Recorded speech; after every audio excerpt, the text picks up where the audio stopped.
Rodinné vztahy bývají někdy komplikované víc, než by si člověk přál. To na vlastní kůži zažil i sběratel vzácných tisků Jiří Vaníček. Ten žaluje svou snachu Lenku Vaníčkovou, protože je přesvědčen, že ho připravila nejen o několik vzácných knih, ale i o úspory v hodnotě 700 000 korun, které měl ukryté ve schránce připomínající starou knihu. A jak se něco podobného mohlo stát? Jednoduše. Když byl Jiří Vaníček se svou druhou ženou na dovolené, přehnala se přes jeho dvougenerační dům, který obýval se synem a snachou, vichřice a poškodila mu střechu. V následném zmatku odnesla snacha pana Vaníčka vzácné knihy i jeho úspory do sklepa, odkud se vše ztratilo. A zatímco pan Vaníček tvrdí, že snacha věděla, co dělá a šlo z její strany o promyšlenou krádež, ona se brání tím, že neměla ani tušení, jakou to má všechno závratnou cenu. Celou situaci zhoršilo i to, že druhá manželka pana Vaníčka, která se léčila s nemocným srdcem, neunesla tíhu celé situace a zemřela na srdeční infarkt. O tom, jak se vše odehrálo, bude muset rozhodnout soudkyně Barbara.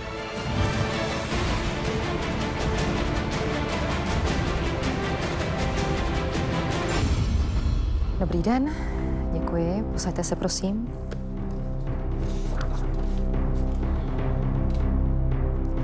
Zahajují jednání v právní věci navrhovatele Jiřího Vaníčka proti odpůrkyni Lence Vaníčkové o návrhu na náhradu škody dle paragrafu 2894 a následujících zákona číslo 89/2012 Sbírky občanského zákoníku.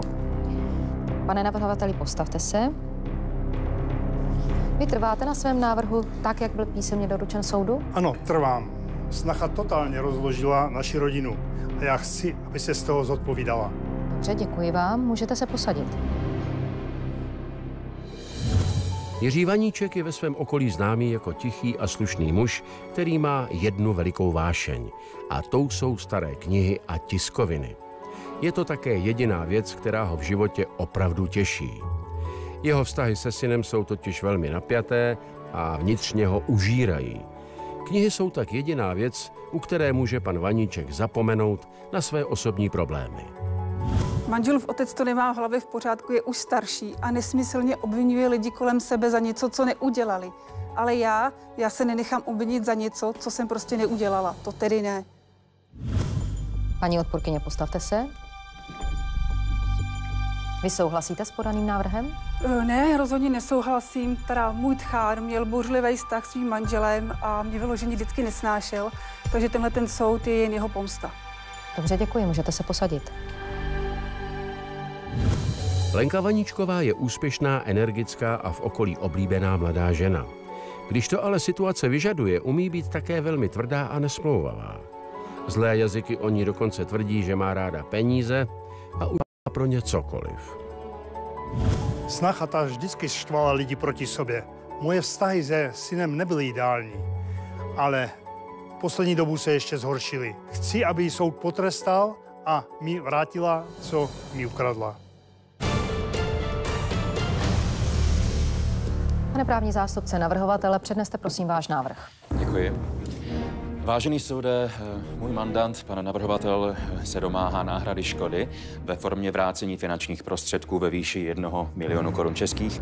Škoda vznikla tím, že odpůrkyně vyhodila sbírku jeho starožitných knih, z nichž v jedné byly ukryty celoživotní úspory pana navrhovatele. Jednalo se celkem o 6 knih ze 17. století, které byly oceněny na hodnotu 300 000 korun českých a o úspory ve výši 700 000 korun českých. Navrhovatel dokládá potvrzení o hodnotě knih, které se nechal zpracovat významným starožitníkem a svědeckou výpovědí téže osoby, která byla svědkem uložení peněz v jedné z knih. Žádáme vážený soud, aby návrhu vyhověl a určil, že odpůrkyně povinna zaplatit navrhovateli částku 1 milion korun českých do 3 dnů od právní moci tohoto rozsudku. Děkuji. Děkuji vám. Tak, pane navrhovateli, postavte se. Pane navrhovateli, popište soudu, k čemu u vás doma došlo. Takže když jsme byli s mojí druhou ženou na dovolené, tak vichřice vzala střechu našeho domu. Prostory, v kterých jsem měl tyto vzácné knížky uložené, zaplavila voda. Když jsme přijeli domů, tak Tvrdil syn i jeho manželka, že knihy hodili do sklepa a tam se ztratili. Ty knihy byly v jakém stavu, byly v pořádku? Ty knihy byly podle nich hodně zničené.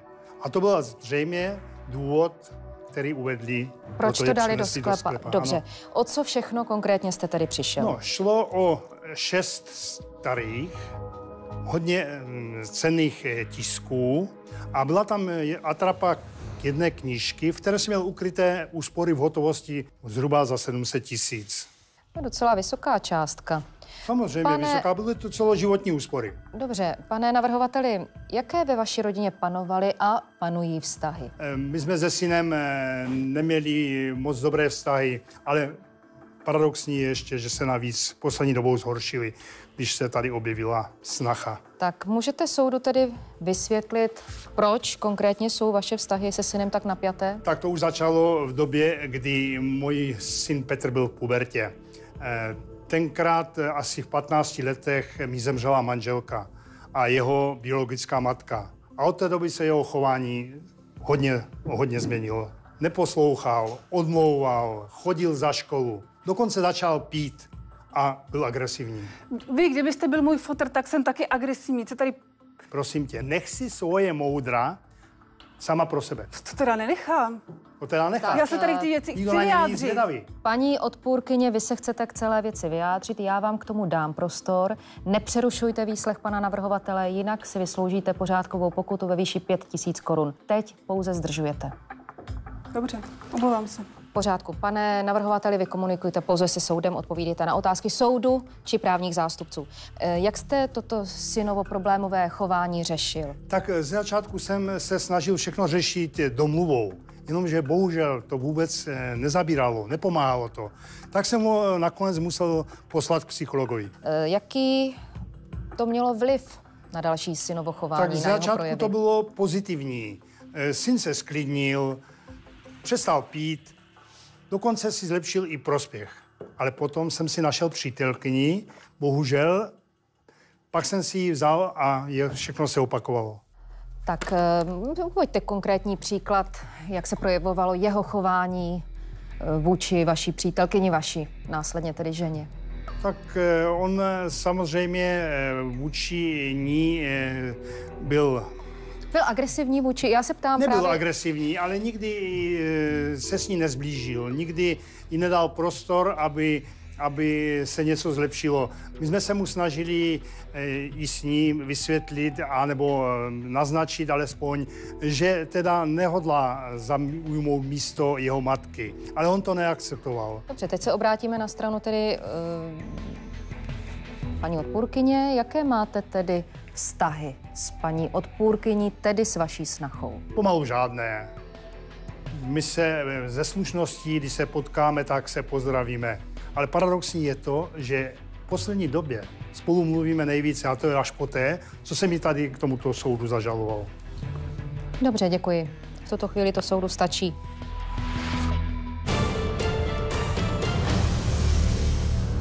Paní právní zástupkyně odpůrkyně, předneste vaše vyjádření k návrhu. Vážený soude, navrhujeme, aby soud návrh zamítl v celém rozsahu. Neexistuje jediný důkaz, že by má mandantka byla nějakým způsobem zapletena do zmizení těch vzácných knih ani celoživotních úspor pana navrhovatele. Vzhledem k napjatým vztahům v rodině navíc existuje důvodná pochybnost, že navrhovatel žaluje moji klientku čistě kvůli osobní mstě. Z tohoto důvodu shledáváme požadavek protistrany za nedůvodný a žádáme, aby byl zamítnut. Děkuji. Děkuji. Tak, paní odpůrkyně, postavte se. Nyní vám dávám prostor, abyste se mohla k celému návrhu i k argumentům, které jste slyšela z úst pana navrhovatele, vyjádřit. Tak, Tchán je zlej, mstivý člověk a to je vlastně ten celý důvod, proč se s ním si nebaví. Tak z čeho tak usuzujete? Tady pan Sedmilhář tvrdí, že se mnou baví až díky soudu, ale opak je pravdou. Tak, jak vypadá váš běžný kontakt? Tak, paní soudkyně, ten vypadá zhruba tak, že když mě pán navrhovatel potká někde na ulici v obchodě, tak na mě křičí, že jsem kurva, děvka a že mu prostě ničím rodinu. Co lžeš, ty lhářko? Přišla si k nám s holou prdí rozvracíš nám celou rodinu a navíc ještě kradeš a děláš ze sebe cudnou. Tak, já vás oba zastavím. Děkuji za tu sondu, kterou jste nám právě předvedli, jak to u vás v těch rodinných mezilidských vztazích vypadá. Dostaneme se k tomu vašemu jakémusi soužití. Pochopila jsem správně, že žijete v jednom domě. Ano, je to tak. Vlastně půlka domu patří tady Tchánovi a druhá půlka mému manželovi, jeho synovi. A Tchán obývá vrchní patro, půdu, a my s manželem máme přízemí. Ty vaše vztahy byly vždy takto napjaté? Prakticky vždycky. Jako předtím, než se stal tenhle ten incident, tak to bylo trošku lepší, ale tohle to jenom vygradovalo. Dobře. Děkuji. Soudu to v tuto chvíli stačí.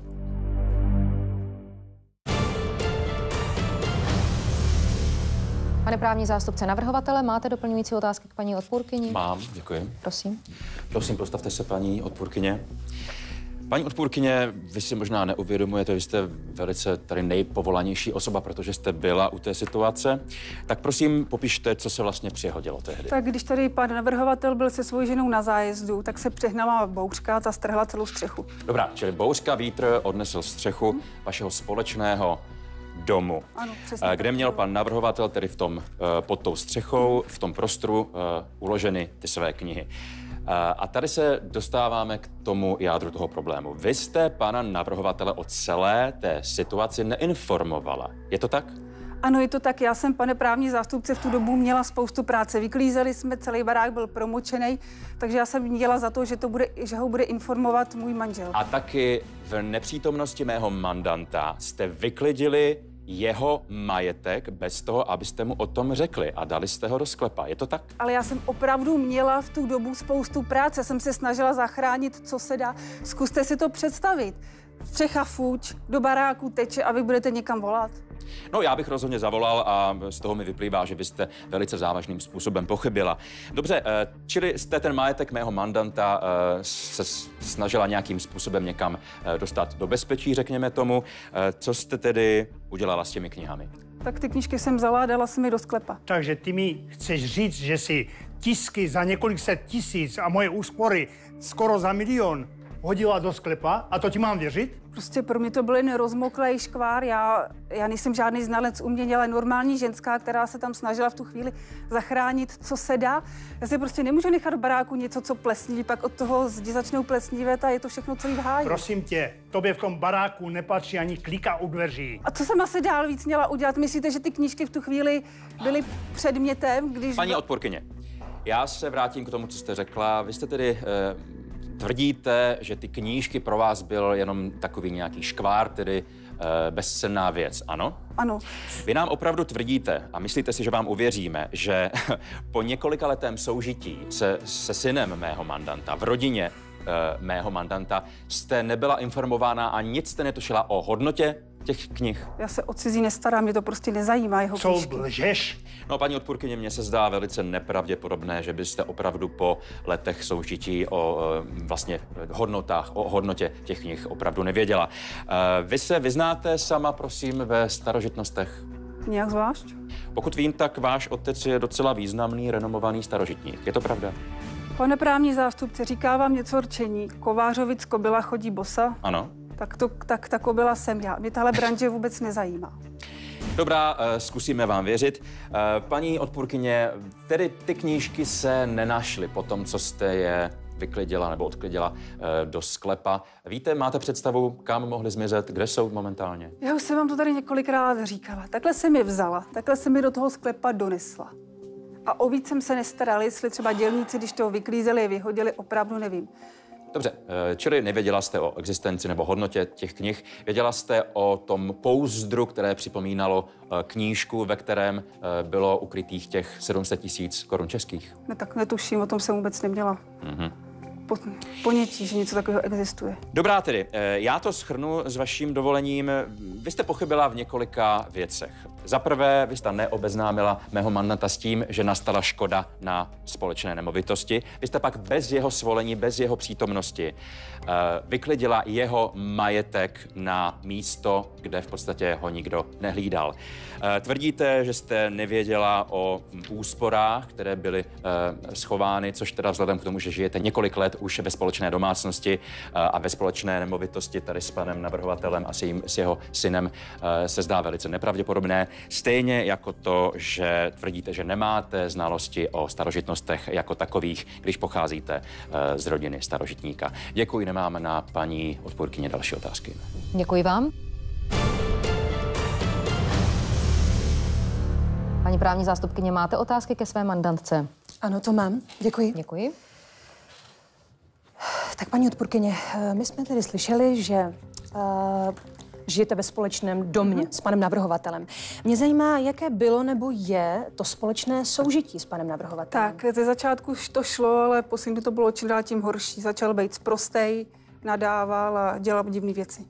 A čemu toto jeho chování tedy za poslední dobu přisuzujete? Tak Plesnivec už je starší pán a nemá to hlavy v pořádku. Už jeho dědeček, To snad není pravda, dědeček mého manžela a otec jeho trpěl nějakou mentální poruchou.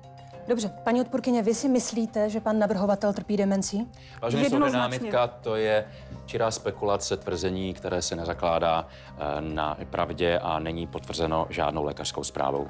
Tak námitka se přijímá, paní právní zástupkyně, držte se faktů. Ano, jistě. Tedy já to zkusím přeformulovat. Paní odpůrkyně, přišlo vám, že poslední dobou se tedy chování pana navrhovatele nějak zásadně změnilo? Ano, to mi přišlo, že byl hrubej, sprostej, tak na to už jsme si zvykli, ale poslední dobou zapomínal, mluvil z cesty a dělal nesmyslné věci. Ale jednou jsem ho dokonce i viděla z okna, jak stojí na zahradě, nadává psovi a několikrát do něj kopl. A to už teda začal mít manžel opravdu v něj strach. Dobře, děkuji. Paní odpůrkyně, řekněte mi, jaký jste měla vztah se zesnulou ženou tady pana navrhovatele? Tak my jsme se moc nebavili, ale v jádru to byla dobrá žena. Nechápu, proč manžel z ní nějak nevycházel nebo takhle, ale já se jí divím, že tohohle vola už žádnou nekopla do křídel, protože s tím se teda opravdu nedá žít. Paní odpůrkyně, řekněte mi prosím zcela upřímně. Vy sama se cítíte nějak odpovědná, cítíte odpovědnost za to, co se stalo tedy manželce pana navrhovatele, protože dostala infarkt? Tak za to se necítím odpovědná, protože tady tchán už na tom pracoval nějakou dobu, ačkoliv věděl, že je nemocná na srdce, že se má šetřit, tak do ní neustále valil. To se prostě nedalo vydržet. Dobře, děkuji. Já nemám další otázky v tuto chvíli na svoji mandantku.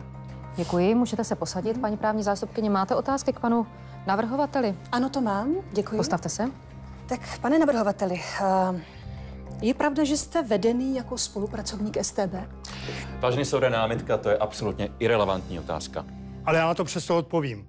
V žádném případě. Nikdy jsem s tebe nespolupracoval. To lžete, celá vesnice ví, že jste donášel na sousedy, všichni vás tam za to nesnáší. Tak já vám do toho vstoupím. Paní právní zástupkyně, kam směřujete touto otázkou? Chtěla bych tady demonstrovat charakter pana navrhovatele. Námitka se připouští. Veďte výslech jiným směrem, ano? Děkuji. Pokračujte. Dobře. Položím tedy úplně jinou otázku. Pane navrhovateli, vy znáte otce mé mandantky? Zajisté. Je to známý člověk v této branži. A já za dobu, kdy jsem se pohyboval v tomto oboru, taky by bylo divné, kdyby ho nepoznal. Dobře, a jaké máte mezi sebou vztahy? Když jsme se nepohodli. A od té doby si nemůžeme přijít na jméno. No, vidím, že tedy konkrétní odpověď jste mi nepodal, ale to nevadí, já to řeknu za vás. Vy jste dokonce s otcem mé mandantky byli přátelé, ale pouze do chvíle, než vám otec mé mandantky takzvaně ukradl velmi lukrativní kšeft. Je to tak? Může být, ale to už je 30 let. A pro mě už je to uzavřená záležitost, s tím se už nezaobírám. Dobře, nabízí se taková otázka, jestli tady nejsme proto, že nějakým způsobem se skrze toto chcete pomstít za to, co tehdy se stalo. Tedy cítil jste určitě, že to byla nějaká křivda vůči vaší to nemyslíte vážně. Kdyby se měl s každým, kdo mě podrazí v životě, soudit, tak by nedělal nic jiného, než by seděl tady u soudu. A tady vidět váš charakter, jak vás všichni nesnáší. 2 ženy jste uštval a celá vesnice si o tom povídá, jaký jste estébák a křivák. Co ty o tom můžeš vědět? Víš, jaký to je pohřbít milovanou bytost a dokonce 2krát? Pane navrhovateli, neskončilo toto vaše přátelství s otcem mé mandantky také proto, že jste ho jako spolupracovník StB tehdy udal?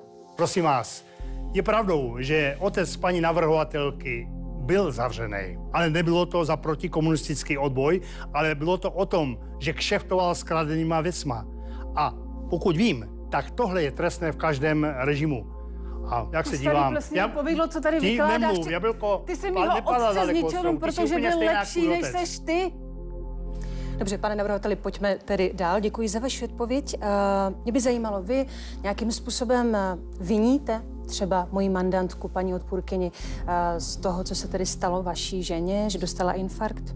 Ano, samozřejmě viním ji, protože kdyby mi dali vědět, mohl by moji bývalou ženu psychicky na to připravit, co se stalo. Jenomže když přijedete k domu, který je zničený a pro člověka, jako byla moje druhá žena, nemocná byla na srdce, když uvidí zničený dům a navíc ještě úspory v hodnotě, celoživotní úspory v hodnotě 700 000 zmizely, tak to byla pro ní poslední kapka. To by zabilo každého, prosím. Dobře, pane navrhovateli, to je samozřejmě velmi smutné, především tedy z té lidské stránky, to myslím všichni tady chápeme. Nicméně pokládám si otázku, nemůže tato žaloba být jakousi náhradou, jakousi cestou k tomu, že potřebujete si zkrátka na někoho ukázat. Potřebujete, aby někomu byla přiřčena ta vina za to, co se stalo, abyste se uklidnil, měl čisté svědomí.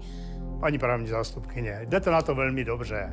Mě ovšem nezblbnete, já vím velmi dobře, o co jsem přišel, jakou to mělo cenu a vím velmi dobře, kdo zatím je, kdo mi to ukradl. No, dobře, pane navrhovateli, já to vidím tak, že vy máte osobní vazby na rodinu mé mandantky. Vůči jejímu otci cítíte velkou zášť a já si tedy myslím, že je velmi pravděpodobné, že tímhle svým jednáním se chcete nějak pomstit, tedy že to je čistý akt pomsty. Děkuji, nemám další otázky. Tak děkuji vám. Pane právní zástupce, máte otázky ke svému mandantovi? Ano, děkuji vám. Pane navrhovateli, byl jste tady nařčen ze spolupráce s StB. Já jsem se to snažil nějakým způsobem zastavit, ale máte teď příležitost, abyste to uvedl na pravou míru. Prosím vás, já jsem za minulého režimu byl v disidentu. Je pravdou, že mě několikrát kontaktovalo StB, ale to neznamená, že by s nima někdy spolupracoval. Odmítám. Dobře. Vrátíme se tedy k tomu problému, který tady řešíme. Vy jste ty úspory 700 000 korun českých měl uložené v knihovně. Proč jste je nedal třeba do banky? Tak bankám v zásadě nevěřím. Za poslední dobu víte sami, že kolik peněžních ústavů, kampeliček bylo vytunelovaných. To by nikdy peníze jim nesvěřil. Bohužel. Dobrá, ale neměl jste třeba obavu o tu hotovost, že se stane terčem zlodějů, že vám ji někdo ukradne? Ale ano, na to jsem přirozeně myslel. Proto jsem měl ve zdi zabudovaný trezor, kde jsem měl takovou návnadu, asi zhruba 50 000. A kdo by se hrabal ve starých bezcenných knihách, když navíc viděl na policii tisky za zhruba 300 000 korun. A navíc měl jsem tam i zabudovaný hár. Čili jste byl chráněn. Byl jsem chráněn, samozřejmě. Z vašeho pohledu ano. Dostatečně. Může prosím někdo dosvědčit, že ta hotovost byla uložena vlastně v tom pouzdru, které připomínalo knihu? Ale zajistě, že může. Je to můj kamarád, soudní znalec Jiří Lexa, který byl u toho, když jsem ty peníze tam ukládal. Vážený soude, na tuto informaci navážeme výslechem prvního svědka. Děkuji, v této chvíli nemám na svého mandanta další otázky. Dobře, děkuji vám, můžete se posadit. Děkuji.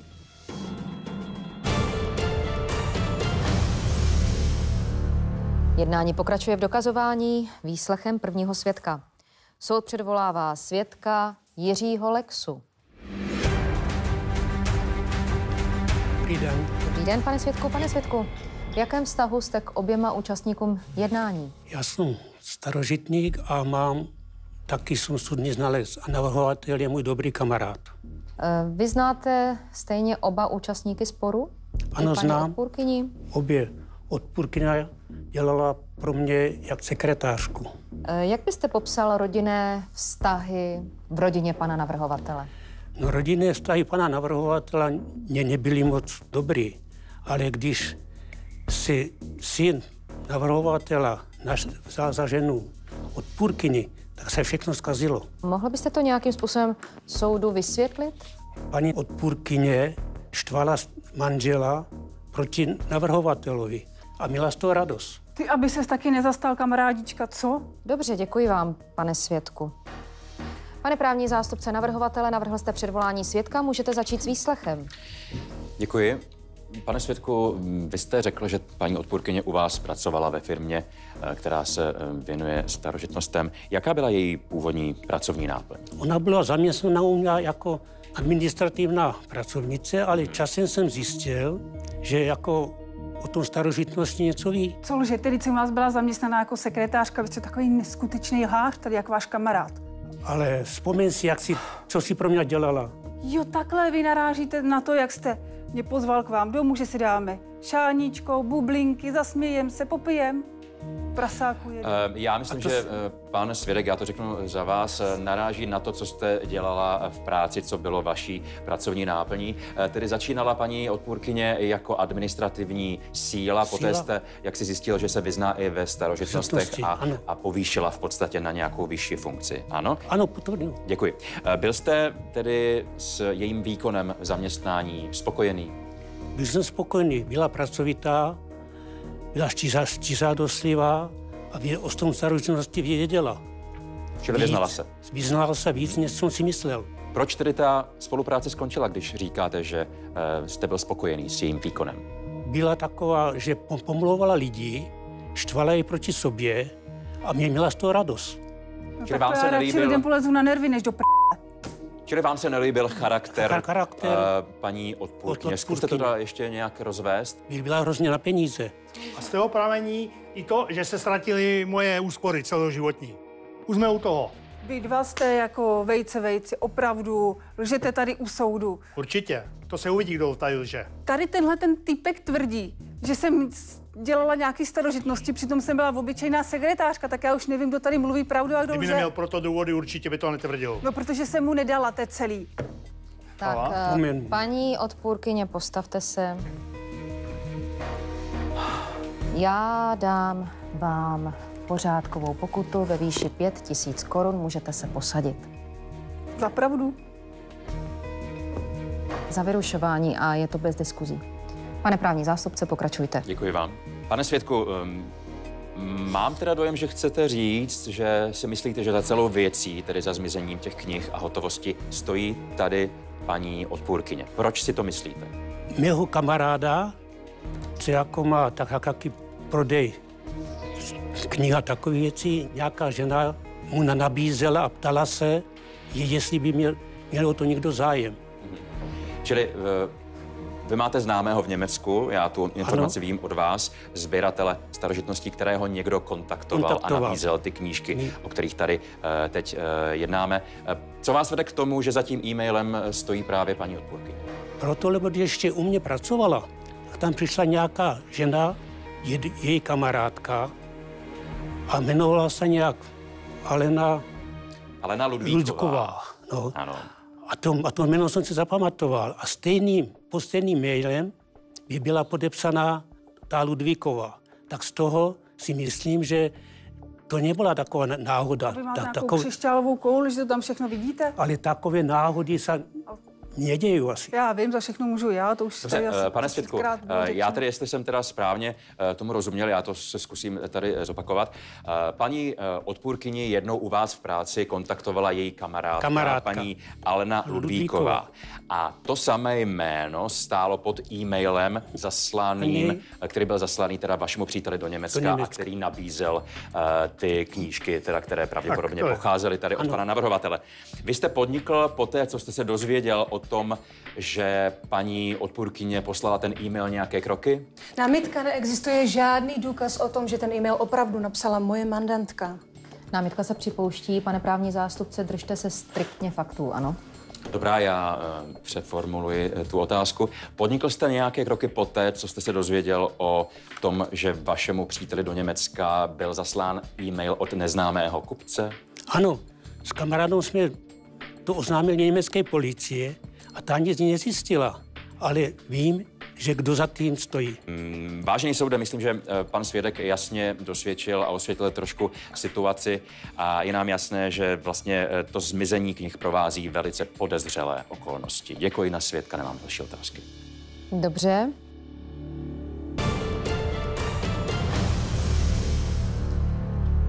Paní právní zástupkyně, vy máte otázky ke svědkovi? Ano, to mám, děkuji. Tak, pane svědku, vy vypadáte jako člověk, který má poměrně dobrou paměť. Hodně si pamatujete. A mě by zajímalo, jestli si pamatujete slečnu jménem Martina Jiřičná. Ano, ta u mě pracovala jako sekretářka předtím, než jsem tady přijmul paní odpůrkyni. A další chudira, tak se tady už konečně pánům právním zástupcům pochlup, komu všemu si dal do p***li. Tak, prosím. paní odpůrkyně, postavte se. Tak, paní odpůrkyně, já vám uděluji další pořádkovou pokutu ve výši 2 500 korun. Můžete se posadit. Paní právní zástupkyně, pokračujte. Ano, děkuji vám. Pane svědku, já tady pokročím v těch otázkách. Mě zajímá, vy říkáte sekretářka, ano. Tedy ta dotyčná Martina Jiřičná. Mě zajímá, jestli jste s touto dotyčnou měl intimní poměr. No neměl, to byla mladá holka. No, mladá holka, mladé slečny, vy máte ale přece rád, pane svědku, nebo ne, prosím, zkuste si vzpomenout. Opravdu jste s touto slečnou neměl žádný intimní poměr? No neměl. Takové věci by si člověk pamatoval, ne? On má paměť na to, kdo mu píše maily, ale s kým leze do postele, tak to už si nepamatuje. Pamatovat byste si to právě měl, protože vy jste byl, pane svědku, vyšetřován policií kvůli sexuálnímu obtěžování této dotyčné slečny Jiřičné. Ano, slečna Jiřičná podala na mě oznámení, ale policie nic nezjistila. Slečinka sami mstěla, když u mě pracovala, zničila nějaké věci. Já jsem to dala na hradě, byla úplně schopná. Pane svědku, tak ale vám se člověk asi vůbec nezavděčí. Tak o mé mandantce říkáte, že byla příliš schopná. O této slečně se vyjadřujete pro její neschopnost. Jak to mám tedy chápat? No přeci ve své firmě si zaměstnánkou budu chtít. Ano, to zcela jistě, nicméně my tady zase v tuto chvíli máme šanci to nějakým způsobem komentovat i posuzovat. Ale pojďme prosím dál, dobře. Je pravda, že jste byl před lety, pane svědku, odsouzen? Ano, byl. Ano, byl, je to ale pravda? Nechci to dál rozvádět. Můj trestní rejstřík to bylo zahlazeno. Pane svědku, vy jste byl ve výkonu trestu za padělání starých obrazů. To vám přijde jako nějaký detail, když se vás na to ptám, že mi na to neodpovíte? Je to pravda? Byl jsem mladý, blbej, no ale mám čistý trestní rejstřík. Dobře, takže vy sám jste byl odsouzený. A tady na tomto místě si dovolujete očerňovat moji mandantku, která má čistý trestní rejstřík. Není to úplný paradox? Není to absurdní? No absurdní je to, že tady odpůrkyně zahraje na svatou. A kdo jako ho zná, tak se raději vyhýbá. Jo, a že každá holka před váma zdrhá na protějších chodník. Pane si vás s někým pletem, co? Pane svědku, vy jste soudní znalec. Se zápisem v trestním rejstříku. Já myslím, že to mluví za vše. Děkuji a nemám další otázky. Dobře, děkuji vám. Tak, pane svědku, váš výslech je u konce, můžete se posadit.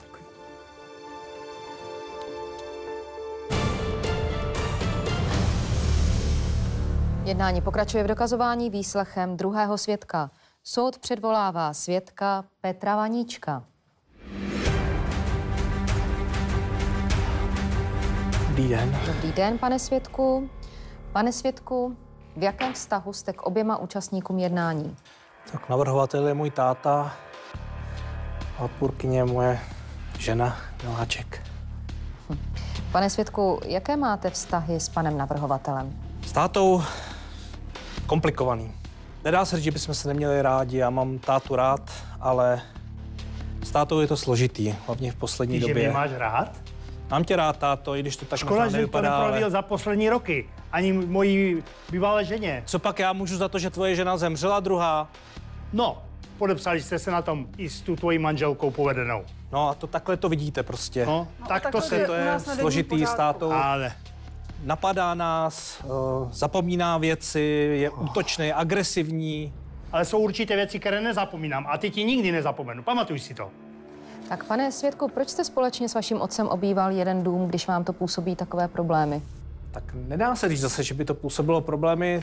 A co je důležité, že to je prostě dům po mojí mamince. Máme ho napůl s tátou, my bydlíme dole, táta bydlí nahoře a jako nedá se zase říct, že bychom se pořád hádali. My se nepotkáváme, prostě se nebavíme, ignorujeme se, dá se říct. Dobře, děkuji, pane Svědku. Paní právní zástupkyně, navrhla jste předvolání svědka, můžete začít s výslechem. Děkuji. Pane Svědku, tak já chápu, že musí být poněkud těžké tady stát a vypovídat vlastně proti svému otci. Nicméně musím se vás zeptat, jak byste popsal jeho chování za nějaké poslední období, za poslední dobu? Určitě musím říct, že to je pro mě opravdu velmi těžké, protože tátu mám rád, svoji ženu miluju a jsem tady mezi dvouma mlýnskýma kamenama, ale je potřeba říct, že s tátou se to hodně zhoršuje. Táta, už jsem to tady řekl, je prostě agresivní a hlavně takovej zmatečnej. Já úplně vidím svýho dědu, kdy prostě náš děda najednou z ničeho nic věci začal zapomínat, prostě byl nemocnej. A já to dobře, ale my tady vidíme, že pan navrhovatel funguje poměrně normálně, nebo působí tak. Tak samozřejmě táta není nemocný, jako táta vypadá normálně, on funguje normálně, jenom ale to někdy očích, prostě nevím, jako, normální, jako když vypnete vypínač prostě a najednou přepnete vypínač a všechno se změní. Jo, dobře, vy jste mluvil i o jisté nějaké dávce agrese. Zmínil jste to. Znamená to, že tedy vás například někdy pan otec fyzicky napadl, nebo byly tam známky nějakého? To bych zase nechtěl, aby to takhle zase vyznělo. Táta nebyl ani mě, ani maminku, ani svoji ženu. Není agresivní v tomhle způsobu, že by prostě ubližoval někomu, ale co se týče psychického týrání, nebo týrání prostě psychických záležitostí, tak tam bych jako hovořil o té agresivitě. A hlavně se stává to, že prostě najednou přijde a řekne, kam jste mi dali rejč, kam jste mi dali kolečko, kde mám svoje věci, pak zjistíme, že si je někam schoval. Protože jste nepořádní a nevážíte si věci. Táto, musí se léčit. Tebe jsem nechal léčit už před x lety, když jsi byl skupný a tak dále. Dobře, pane Svědku, pokročíme dál. Vy jste měl před nějakou dobou takovou příhodu, dostal jste se do takové situace, vy asi víte, na co naráží. Můžete nám, prosím, říct, o co se jednalo?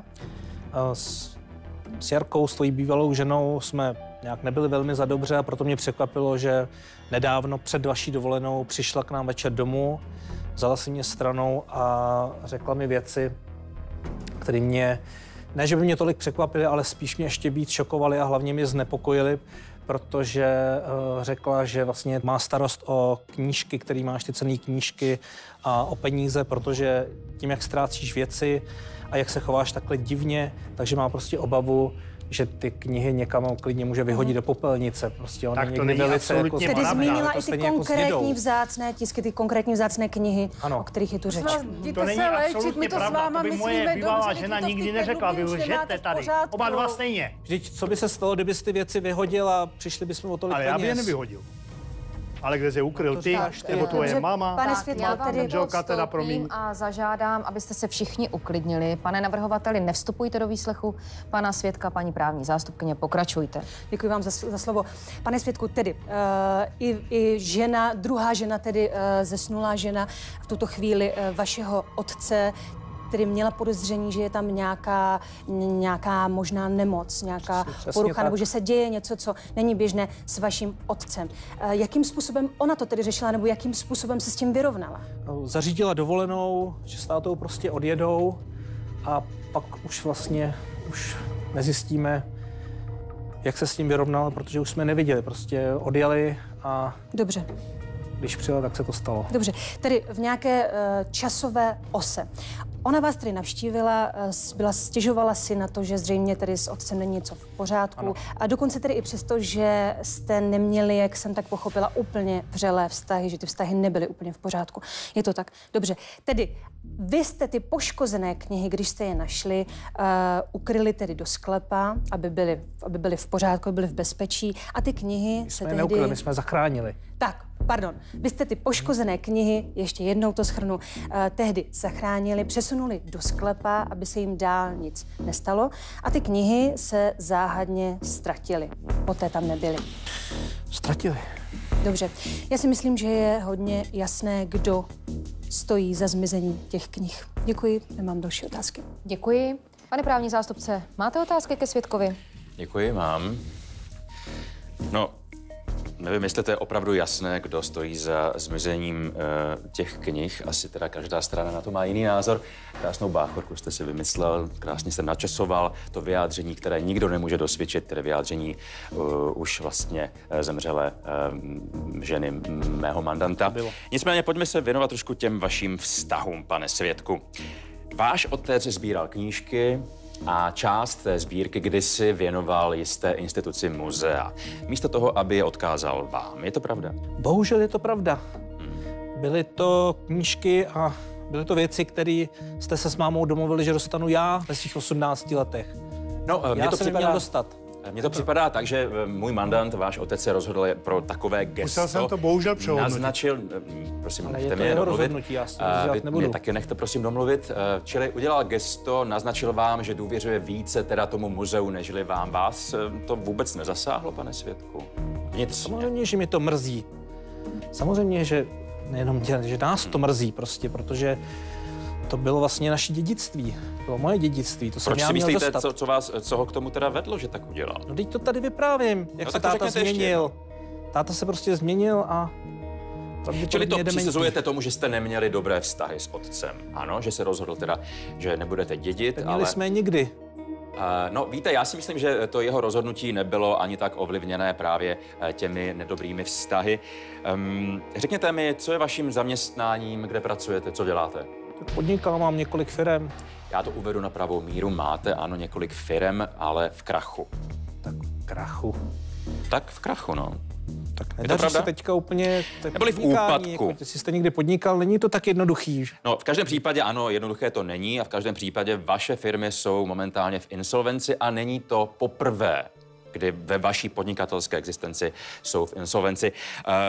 Můj mandant, váš otec, to dobře ví a usoudil, že bude lepší, když vám nedá nebo neodkáže nic, protože kdybyste vlastně dostal nějaké jmění, nějaký majetek, tak co byste udělal vy? Vy byste to nejspíš prodal, abyste vykryl tím své dluhy. Nezlobte se, táta ani neví, co já dělám. Táta si představuje podnikání. Ty si budíš k ničemu.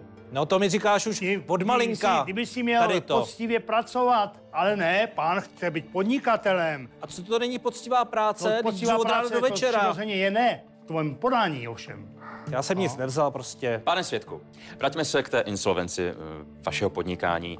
Je pravda, že byla na vás uvalena exekuce ve výši 600 000 korun českých? Nechápu, jak se to mohlo stát, vůbec nerozumím, ale to se určitě vysvětlí. To já ani není tady u moje soudu chyba. nejsme u toho, aby jsme řešili, jestli ta exekuce byla právem nebo neprávem, no, na to jsou právem jiné prostě. instituce. V každém případě v takové situaci, když vám hrozí, že přijdete nebo potřebujete 600 000, by se vám hodilo mít v záloze hotovost ve výši 700 000 a ještě teda, když to navýšíme o ten příspěvek nad 300 000 korun ve formě hodnoty knih. Co no, tak to, na to řeknete? To říkáte ale vy. Tohle to je jako... No a mě zajímá, co si o tom myslíte.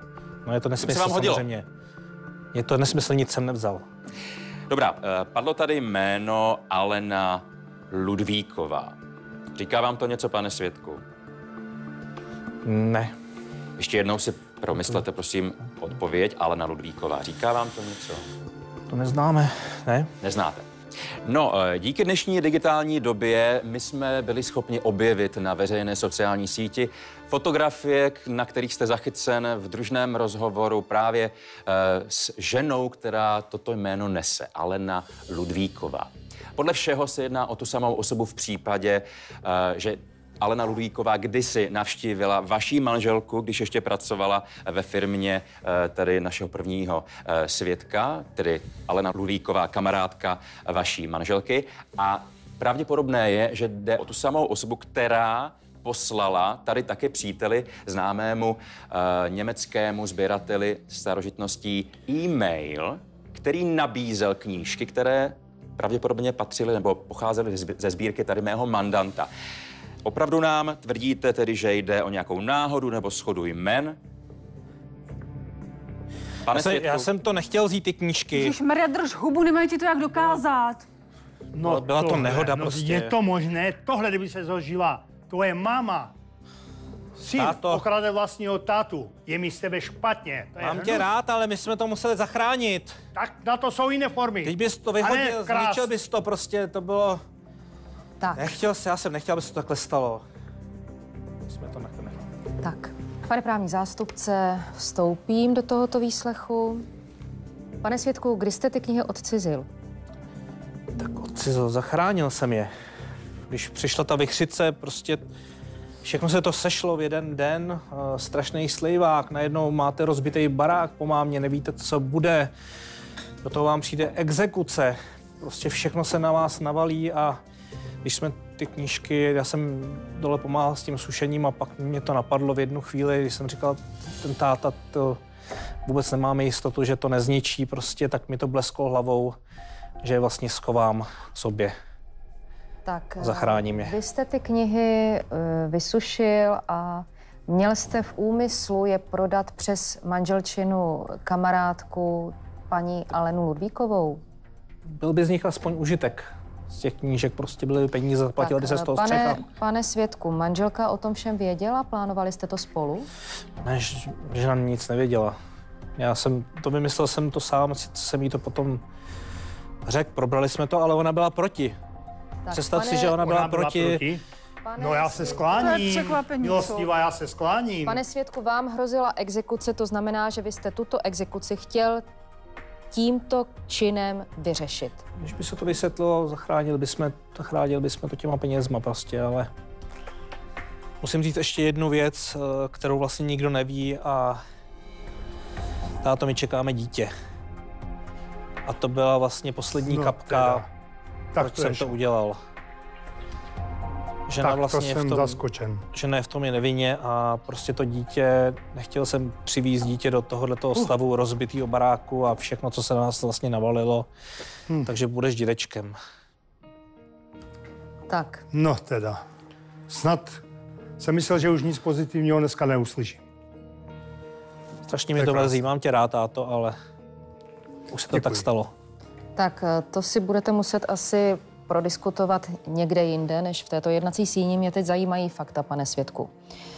Pane svědku, vy máte v držení ty vzácné knihy, ano, a máte v držení také tu hotovost, která patří panu navrhovateli, o něch 700 000 korun? Všechno máme doma, je to v garáži, je to všechno v pořádku. Dobře. Pane právní zástupce, máte ještě otázky ke svědkovi? Děkuji. Dobře. Tak, pane svědku, vy jste zamlčel velmi podstatné informace soudu, proto jste toto jednání velmi zkomplikoval. Já vám za nerespektování soudu udělím pořádkovou pokutu ve výši 20 000 korun a to, že jste křivě vypovídal, tak to předám orgánům činným v trestním řízení. Tak. Děkuji, pane svědku. Váš výslech je u konce. Neměli jsme to takhle nechat dojít. Můžete se posadit.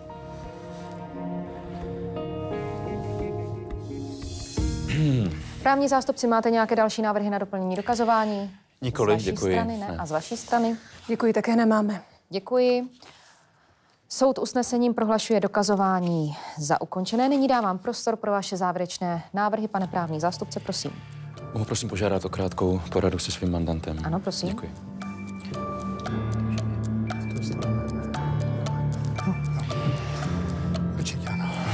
Vážený soude, vzhledem k novým skutečnostem, které tady byly vyřčeny, se můj mandant rozhodl pro opravdu velkorysé gesto.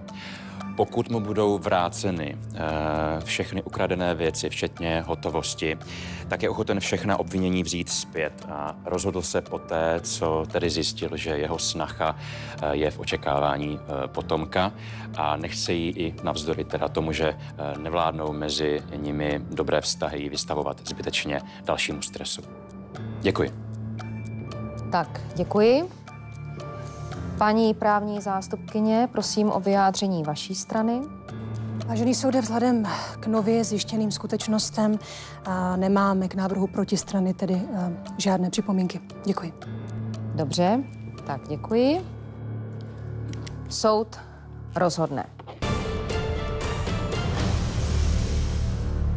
Přítomní, vyslechněte usnesení jménem republiky. Soud ve věci navrhovatele Jiřího Vaníčka a odpůrkyně Lenky Vaníčkové ve věci návrhu na náhradu škody rozhodl takto. Zpět vzetí žaloby se připouští a řízení se zastavuje.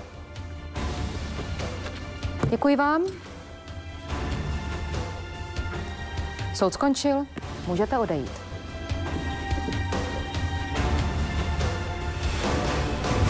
Ukázalo se, že i když jsou soudní líčení mezi rodinnými příslušníky bolestivá, často bývají také prospěšná. Krátce po skončení soudu se navrhovatel Jiří Vaníček se svým synem i snachou usmířil a zaplatil některé jejich dluhy. Oběma stranám totiž došlo, že život je příliš krátký na to, aby ho člověk prožil v nenávisti. A našetřených 700 000 korun vložil pan Vaníček do fondu, který bude moci využívat pouze jeho vnouče po dovršení plnoletosti. Do té doby má dostatek času, aby si mohl spokojeně užívat role dědečka.